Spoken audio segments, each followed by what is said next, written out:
We're going to analyze the second derivative for this graph. So to analyze the second derivative, we're going to need to do the two different parts. And again, we're going to need to observe the domains. So the second derivative of this function, actually I'll do this in green for the positive domain part.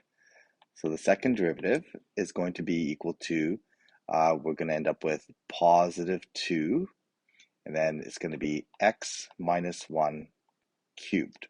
Okay, applying the power rule, so applying the power of negative 2, and then reducing the power by 1 to become negative 3, which goes into the denominator.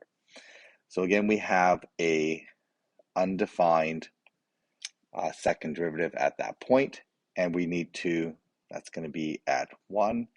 And on the right-hand side, we can test this. So the second derivative at x equals 2, okay, so at x equals 2, we're going to end up with a positive concavity. So the denominator is going to be positive, so we end up with positive concavity through there.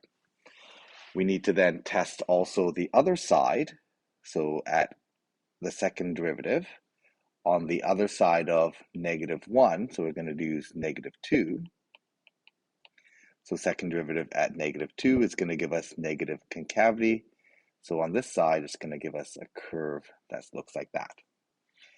So we also need to do the middle domain. So we need to do this section in here. So we're going to use the second derivative for the other function, the red function. So I'm going to end up with negative 2 over x minus 1 to negative 3. So it's going to be 3 in the denominator. Okay, using the power rule. Again, I'm going to use the negative power, this negative power to get that negative 2, and then I reduce the power by 1. So my second derivative, I need to test between 1 and negative 1. So that's going to give us, we're going to use 0 for that. So at 0, we're going to find our second derivative. At second derivative at 0 is going to be positive. So it's going to look like that.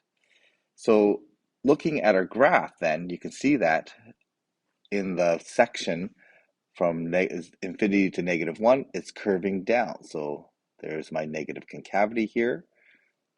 Okay, that's concave down. Between 1 and negative 1, we can see it's concave up. And then on the other side of the asymptote, again, it's concave up. So then our concavity chart confirms what we already did with the slope chart.